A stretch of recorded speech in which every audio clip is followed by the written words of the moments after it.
Travis Feist, he's the education coordinator and a pro observer and a motorized ambassador at the Sierra Avalanche Center.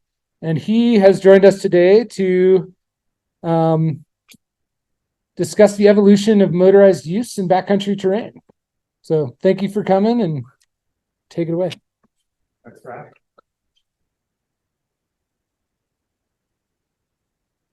So first of all, I totally acknowledge that this is probably not a motorized heavy room.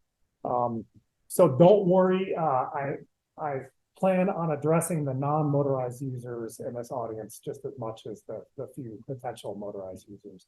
I'm going to do a bit of a history lesson, and I should start with my own personal history in the avalanche world. Stand in front of the camera so they can see you. I'm sorry. Okay.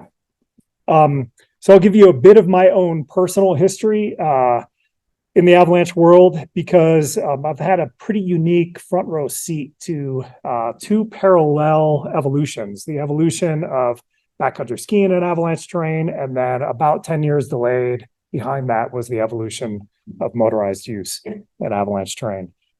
So it's actually 30 years ago to the week that I got my first job in the avalanche industry. I was on a cross-country motorcycle trip with a friend, and we were visiting another friend in South Lake Tahoe right around Halloween time, and it started snowing, and we were out of money. And so I got really lucky, and I found the job as a backcountry ski guide at a lodge up on Donner Summit. The motorcycle component of that story is relevant because of two reasons. First of all, I already had some experience with power sports, with throttle assisted sports.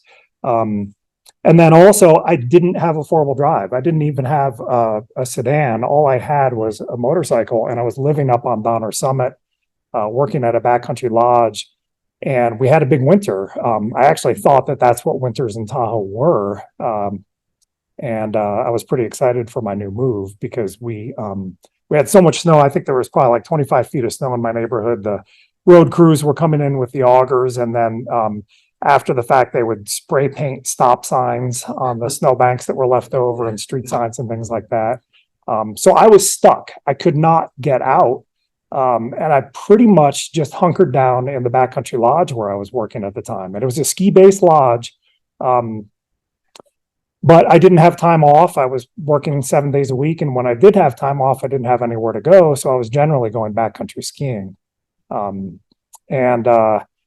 We did use snowmobiles a little bit at the time to shuttle equipment between the parking lot and the lodge, which were about 3 miles apart from each other. And by mid-season or so, I was getting kind of exhausted of living in the same lodge as where the clients were. So I was dealing with them all day long and then hanging out around the fire with them at night, and I just couldn't get away. And I started volunteering to make the snowmobile runs. That was my escape for a little while. And they were old school trail sleds, work sleds. It was a groomed access road that we were using. But it didn't take me long to realize that it was kind of fun to dip off trail here and there and feel some kind of a floating sensation. But I didn't really recognize the recreational value in snowmobiling. For me at the time, they were still just tools. And then I went to ski patrolling and had a similar experience there where I started using snowmobiles to make bomb runs or things like that. And I would occasionally be late on my bomb run because I enjoyed a little powder field here and there, that kind of thing. But for the most part, they were still tools. And then it was about 10 years ago that I left ski patrolling and went to the Sierra Avalanche Center. And one of my primary focuses at the Avalanche Center has been on motorized outreach. And so it's been about in the last 10 years that I actually self-identify as a snowmobiler. I'm still a skier at heart. I actually got into the whole thing as a Nordic racer. But now on a powder day, if two people call me up to go out, and I do make field observations and I have a lot of flexibility on those. If I'm working for the Avalanche Center as a field observer and I have one friend call me who wants to go skiing and one friend call me who wants to go riding, I almost always take the snowmobiler up on that. So that's been my progression, and it has paralleled again two different progressions that are pretty close to each other in both skiing and motorized use in the backcountry.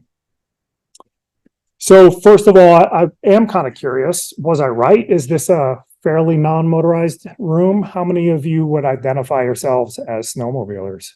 Let's see, show of hands. A couple of you. That's actually more than I was expecting. Okay, cool. And how many of you are getting rowdy like this versus using them as access tools? Anybody getting rowdy? Nick says he's getting rowdy. I know he's not. Also, to acknowledge, some of you might dislike snowmobiles in the backcountry, and that's okay. I won't hold it against you personally. I want to make this a safe space. I do think it's like we all need to recognize that when we step into this room, we're no longer a part of the ski community, but we're now a part of the avalanche community. And it is important to include motorized users in that avalanche community. I'm going to get to why I believe that's important by the end of my talk. So I'm not sure if you can see that font or not, but this is a lot of data for the last 70 years, avalanche accidents in the US. And the second row there is snowmobilers. You see, it's a pretty big percentage. So this is one reason why it's important for the avalanche community to acknowledge backcountry snowmobile use and try to help these people survive their activities in the backcountry. It's about 30% per year of annual fatalities, and we have really bad information about how many users there are. So it's difficult to say, well, this percentage of snowmobilers are having accidents and dying in the backcountry, and this percentage of backcountry skiers are having accidents in the backcountry. But when we look at reported avalanche accidents, it's about 30% that are snowmobile users. But we really need to take a step back and think about what is the avalanche industry, because I think there's some history there that's important to understand. And so the American Avalanche Association is the nationwide nonprofit that basically oversees the avalanche industry in the US. This photo is of Monty Atwater, who was, I think most people acknowledge him as the father of avalanche science in the United States and the avalanche industry as a whole. And he's on skis. And I think most of us wouldn't be surprised by that. Like, that's what we think of as the avalanche industry, is it's maybe a subset of the ski industry. So first you get involved in the ski industry by getting a job as a ski guide or a ski patroller or a forecaster who's working on skis. And then you end up becoming a member of the subset community, which is the avalanche industry. And I think it's actually the opposite. I think if I just back up, we really need to think of the avalanche industry as the umbrella industry, and the ski industry is actually just a subset of that. So I went straight to the American Avalanche Association website, and this is their wording. Some of these job descriptions I think are not that common. I would have phrased them differently. But just going down the list of professions that the American Avalanche Association represents, very few of them are actually ski specific. The word ski doesn't appear anywhere on this at all. And this is a straight cut and paste from their website.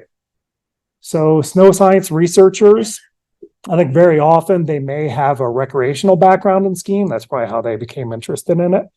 But very quickly, they come to realize that snowmobiles are good access tools. It cuts down on their transportation time. They can haul a lot of equipment in and out of the field. So a lot of them are actually using snowmobiles. Search and rescue teams, certainly using snowmobiles. Avalanche forecasters, this is changing pretty quickly. I think in the last 5 to 10 years, we've seen a lot more forecasters using snowmobiles now. And Nick, I'm making fun of him in the back of the room for saying he gets rowdy on a sled, but he's actually one of the few avalanche forecasters in the United States who's pretty much working in a snowmobile only forecast zone. But each other forecast region in the United States is trying to expand their motorized outreach, and they're recognizing that snowmobile use is a real advantage to the operation. Sammy mentioned the difference between a 50-mile day on a sled versus just one lap in the sure ones. And if a forecaster has access to a sled and they can go into multiple drainages in one day, that data might be more valuable to support the forecast than just that one single so-called side country lap. Or if you have a big office morning, and you can only drive to the nearest mountain pass and scooch out an hour, dig a hole and come back, is that kind of information as valuable as a full day on the sled, seeing a lot of different terrain. Educators, I'll get to that eventually, but there are actually now some motorized specific avalanche classes available. Professional guides, that's actually quite there's a parallel boom in the snowmobile guiding industry that we've seen in the ski guiding industry. So there's actually quite a robust industry there. Athletes, of course, plenty of them on sleds, including a lot of athletes that don't want us to know, but they're using snowmobiles to access terrain, and then they film skiing, but they always keep the snowmobiles out of the frame in the videos that we're watching. Snow safety officers, I'm not really sure what that is. I kind of think that might be like the snow safety director at a ski patrol or something like that. But this could also be a snow safety officer for a mining operation or for some other kind of infrastructure. So they certainly could be using snowmobiles for that. Snow rangers is probably like a Forest Service person. I think around here, the DPW has snow rangers that are measuring snow depth for water purposes, and they can use snowmobiles. Ski patrollers, again, that's the one that is like pretty clearly a ski related position. However, there are a lot of patrols now that are hiring snowmobile only ski patrollers. And I don't want to stretch the truth and imply that they're getting really involved in avalanche programs. It's hard for me to picture even the most talented snowmobiler going on a route at a ski resort on a snowmobile. But they are doing bomb runs. They are towing ski-based patrollers in and out of their routes. So they are getting involved to some degree. And then explosive specialists, again, this could be mining, this could be highways, any kind of infrastructure protection. So they might be on sleds also. So it's pretty interesting here. I would just assume the American Avalanche Association and the bigger avalanche industry is all skiers. And we look at this item by item, and it's actually not the case at all. But going back to that Monty Atwater photo and just thinking about where we've come in the last several years, again, it was 30 years ago to this week that I started ski guiding, and that was also the first season that plastic telemark boots really hit the market. I don't know if I see a few people in the crowd who might remember those days. But I'm pretty sure the Scarpa Terminator boot came out in 92, 93, but it was really hard to find at the retail level. And they actually hit most of the shelves in 93, 94.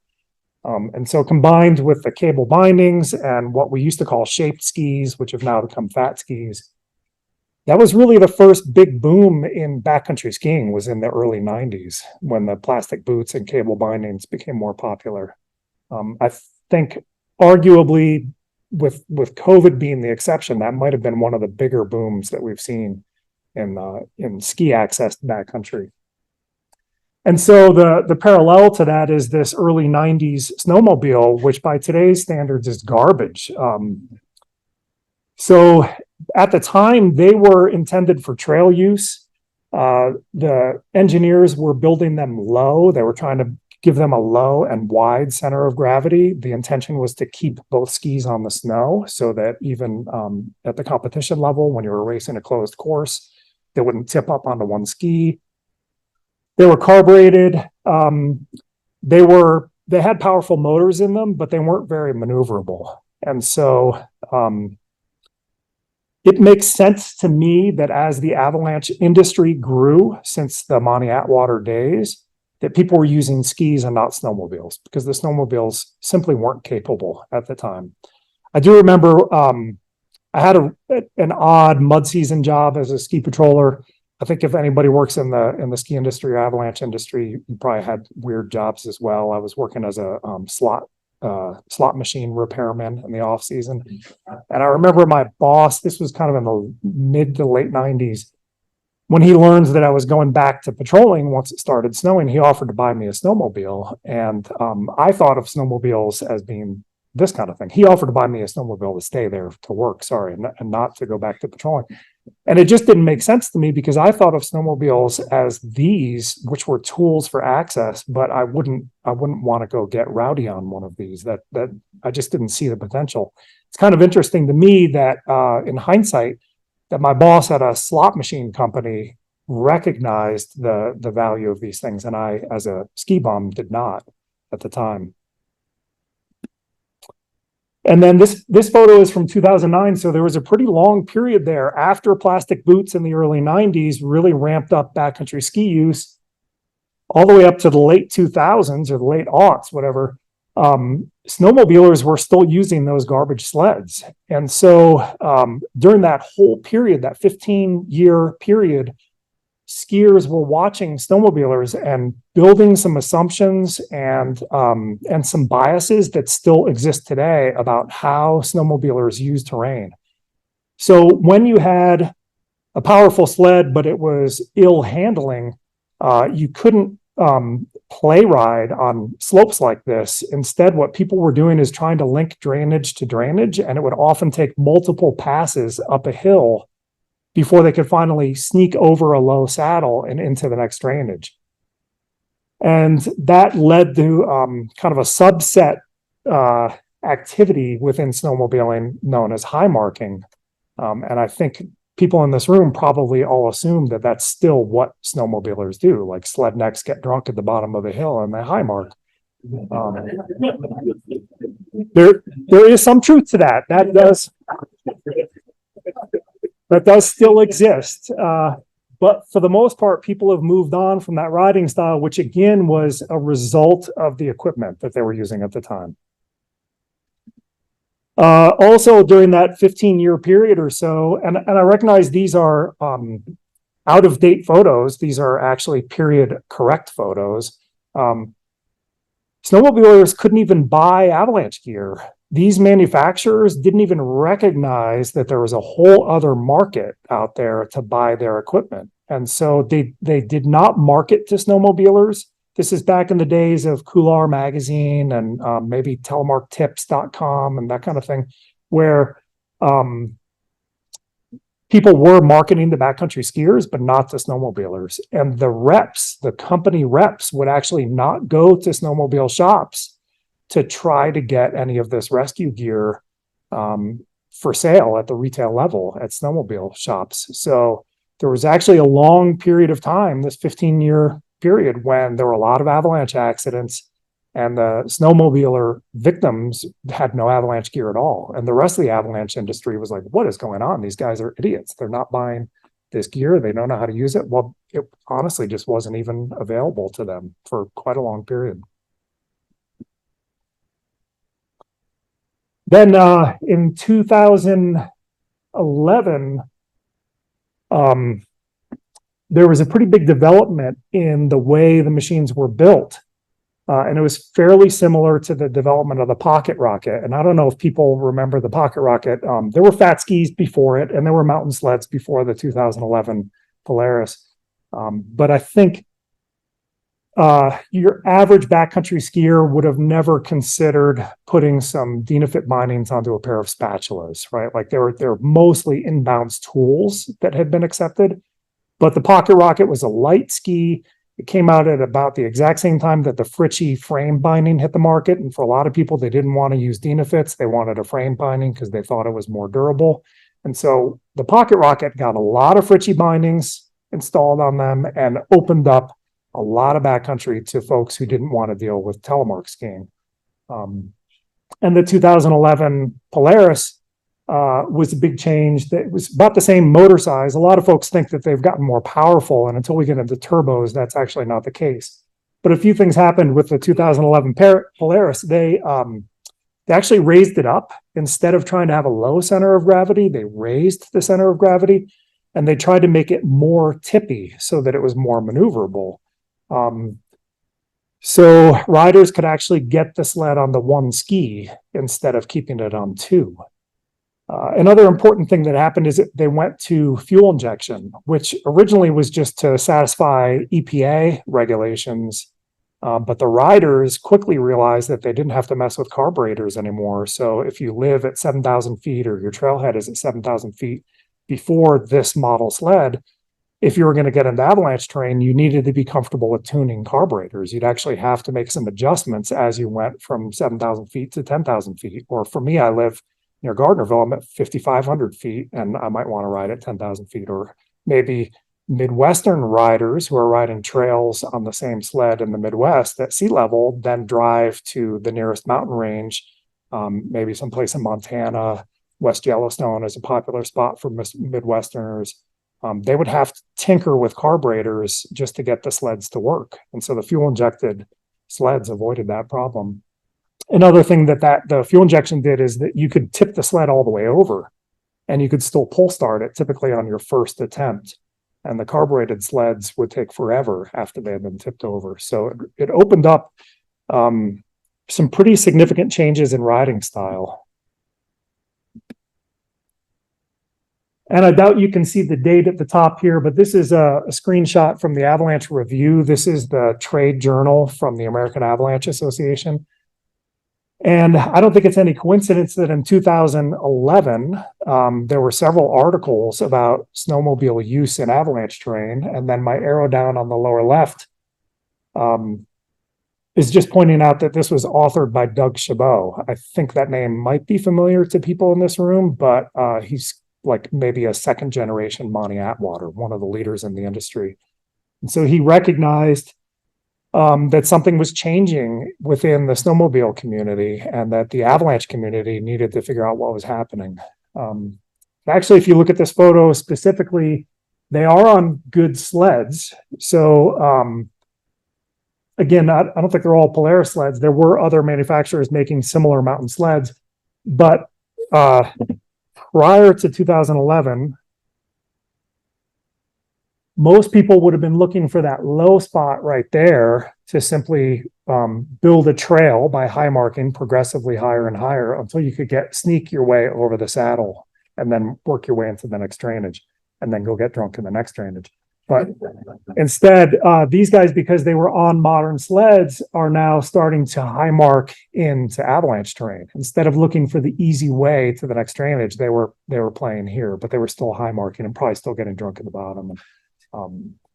There was actually a period of some pretty high profile accidents with multiple people buried because they were all posting up in the run out zone, and then they would trigger an avalanche. And then a bunch of them didn't even have the gear to begin with, because remember, nobody was selling it to them. So there were these horrible accidents that the rest of us from the sidelines were like, that just makes no sense. This is the stupidest thing I've ever heard of. So the American Avalanche Association, in the same article of the Avalanche Review, came up with some guidelines for teaching avalanche classes to motorized users. And this was written by Jake Urban, who's admittedly not a snowmobiler. So this was skiers making assumptions about what snowmobilers need to learn. And this window off to the right isn't going to let me show you, but that column off to the far right is recommended instructor qualifications. And if you look down that, with the filter of a motorized instructor applied to it, there was pretty much no way in 2011 for anybody who was not a skier to gain the industry experience or qualifications to teach a motorized snowmobile class. So after this was published, there was a period of several years where the only people teaching avalanche classes to snowmobilers were people like Jake Urban, who wrote this, but couldn't actually ride a snowmobile himself. Also in 2011 at the Sierra Avalanche Center, we got I think it was 2011. I'm not entirely sure about that. I started there in 2010, 2011, and I think in 2011, 2012 was when we got our first OHV grant. And that was roughly $100,000, which is pretty big for a small avalanche center. In any other industry, that wouldn't be that big of a deal, but for us, that pays for 2 forecasters. And at first, most of that money was going directly into the forecast. It wasn't really going back to motorized users in any really tangible way. We did buy snowmobiles. That was the first time that we actually owned snowmobiles instead of borrowing them. So we were at least able to go make observations in motorized zones. So some of the motorized audience started to realize that we were addressing them and not just skiers. But I just think an important point is that that money went to the forecast. It went to skiers. It went to benefit everybody. $100,000 to a small forecast center is a lot of money. So even the non-snowmobilers benefited from that OHV grant. And then a couple years later, we started teaching just 1-day intro level classes. And then in, I think, 2015 or so, we took what we learned from those 1-day classes and started teaching 3-day level 1s, complete level 1 classes. And now we're up to the point where we're teaching intro classes, awareness classes, level 1 rescue, and level 2 classes, all of those. And it continues to be grant funded. We're still getting about $100,000 a year from California, and now we're getting about half of that every year from Nevada. And we're leveraging those funds for everybody's benefit, for skiers and snowmobilers alike. This is one of the tools that we're using in the motorized based classes. What we learned during those 1-day intro classes was that snowmobiling at the time was somewhat chaotic. People would show up to a predetermined trailhead, and it was just a game of follow the leader. Whoever was the best rider would just go, and everybody else would try to keep up. There was very little planning. There were very few pause points in the day. It was just chaos. And so we created this step-by-step process to kind of slow things down a little bit and put the day into perspective and to put some organization behind it. The 3-step sticker, I'm sorry, these are stickers. They were meant to be put on sleds. We did make them the right size to put on the skis, and so this same process actually applies quite well to non-motorized users, and they do fit on skis or split boards. I'll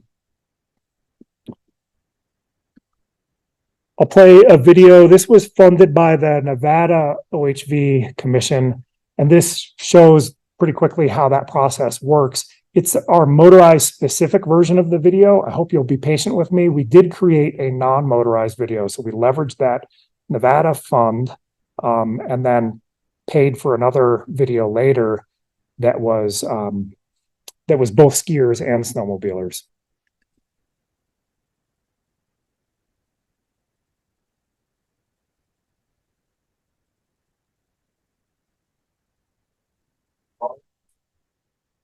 We all want to live the ride again, and we owe it to our loved ones and our partners' loved ones to return safely from every ride. But just because you made it home again, how do you know if you were doing it right or just got lucky? The Sierra Avalanche Center has a risk management process to help you do it right. It has flow, like a good ride should, so following it doesn't interfere with your riding day.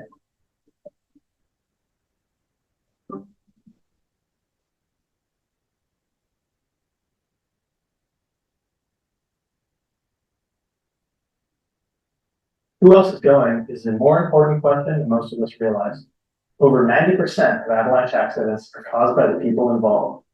Clearly, the people we ride with and the choices we make together are at least as important as other factors like conditions and terrain. You might try to be exclusive about who you ride with, but in reality, none of us makes the perfect riding partner. Consider the qualities that each person contributes to the team and plan the day accordingly. A great riding crew is the foundation for a successful day.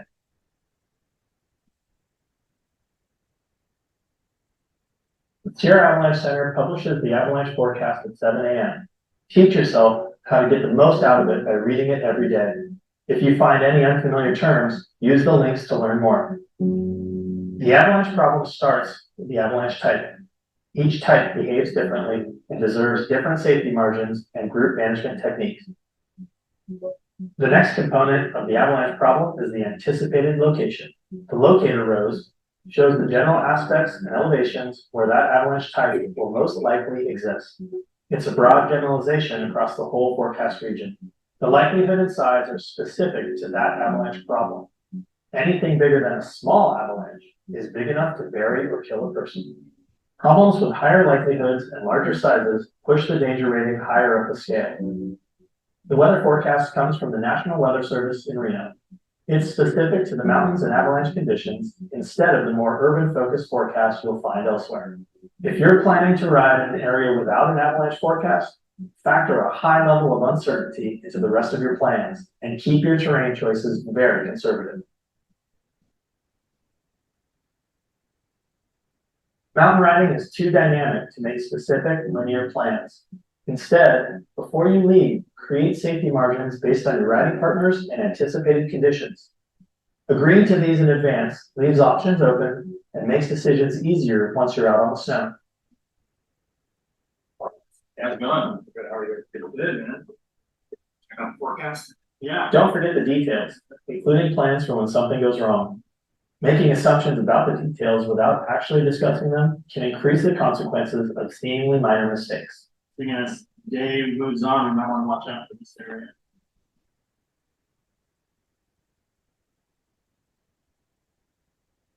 Now, remember, you guys, we were looking at the forecast, moderate danger rating today. Got isolated wind slabs out there, and then the potential of loose wet in the afternoon. So, stop to talk several times throughout the day. Your first stop should be right at the trailhead to review your plan and check emergency gear.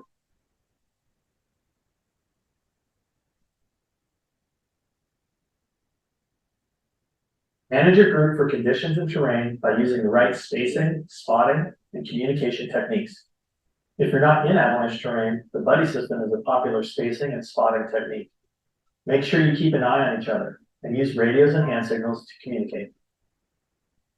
In avalanche terrain or underneath it, use spacing and spotting techniques that only expose one person at a time. If someone gets stuck while riding in or under avalanche terrain, don't go help. oh, you guys just made it up here. Go ahead, send the next rider. Excellent, okay, I'll be heading up here, I'll, 30 seconds. Maintain awareness of conditions by using the conditions alerts checklist. Do you see any current or recent avalanches? Are there other signs of instability like shooting cracks on test slopes or reactive snowpack tests? Does the advisory mention a persistent problem, or are there facets in the snowpack? Is there current or recent loading from snowfall, wind, or rain? The more conditions alerts you observe, the more terrain alerts you need to stay away from. Maintain awareness of terrain by using the terrain alerts checklist. Are you about to go on a slope steeper than 30 degrees? If so, is it an obvious avalanche path? Are there trigger points or terrain traps? Does this terrain match where the forecast warned avalanches could occur?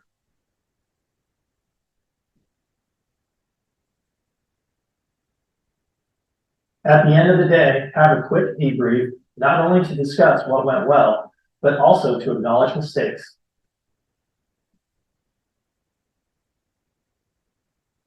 Submitting observations to the Avalanche Center is a valuable way to end your day. Summarizing the conditions you observed helps with lifelong learning and also contributes to the greater community. Following this daily flow is not only an effective way to manage your avalanche risk. With practice, it's also an efficient way to structure your ride that feels natural and doesn't get in the way of having fun on the snow.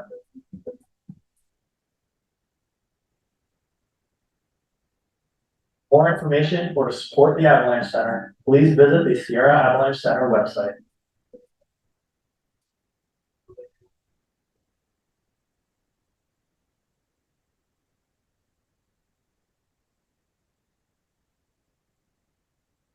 So it's my assumption that people in this room are fairly savvy users in the backcountry, otherwise you wouldn't be in this room. I hope you can picture how that would apply to non-motorized users as well. And we do have a parallel video that we created a couple years afterwards that shows that use.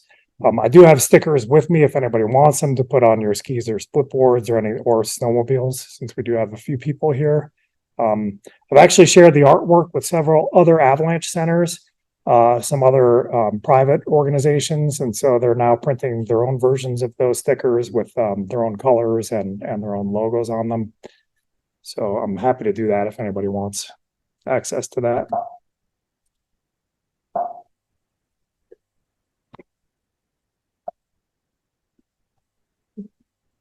Oh,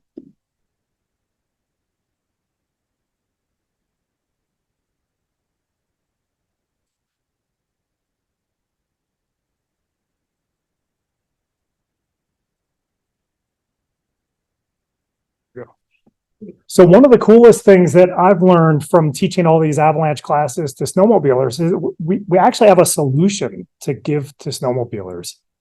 It's to go get rowdy in non-avalanche terrain. It's to not post up underneath an avalanche path and high mark and get drunk. The interesting thing to me, because I still ski and I still teach ski-based classes, is that I don't have the same options to provide my ski-based students. I can't say, just go cross-country skiing today. Cross-country skiing isn't cool the way, you know,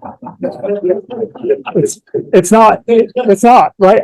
I saw photos of me in a full body Lycra suit. I used to be a Nordic skier, and I'll fully admit that in comparison to center punching rowdy avalanche terrain like you have here, that's not an option that we want to give to our ski-based students, right? That's just not the reality. But with snowmobilers, we actually have something to give them. So I do want to show you how the riding style has changed. Basically, in these 3-day avalanche classes, we take students riding and show them this new riding style. It's been compared to going to skate parks instead of going to big features. What people are looking for with these more maneuverable sleds now is to go to smaller features and bonk off of them and practice little technical moves and things like that. So this is a GPS track from a couple of years ago. The 3 waypoints, the 3 pin drops, were our skate parks that we predetermined for the day. And then I actually didn't realize I was recording my tracks as I was riding. I took my phone out to try to find my way to one of those play zones. And when I put it back in, it just pocket dialed the track feature. But you see how it looks kind of chaotic, but we're not center punching big avalanche terrain. Now just mentally overlay at least 3 other tracks on that for my 3 other partners for the day, and they're not following behind me. It's not like skinning up a skin track where you literally follow each other in line. Instead, they would have all had their own crazy ball of yarn going on at the same time. But that's the more modern riding style right there. So I do have another video to show you. This is Caleb Kasterke and Matt Enst. They just released this via socials last week, and I'm just going to show you 1 minute of a video that appears to me to be mostly unedited. So I think it just shows what the average snowmobiler would go out and do. And you'll see that they're not really riding an avalanche terrain. One of the guys gets into some steep terrain at one point, but it's a fairly small feature, probably inconsequential. I think the most exposure they had was to each other. There's one spot where they almost run into each other. But as far as avalanches go, they're not really engaging in avalanche terrain the way skiers and snowboarders do.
We're down in South Fork, Colorado. This is home to So the narrator there is Caleb Kosterky, and he's actually teaching a lot of riding clinics. He's finding success with this, teaching that flippity dippity style. I'm going to be driving to Montana this year to take a class from him.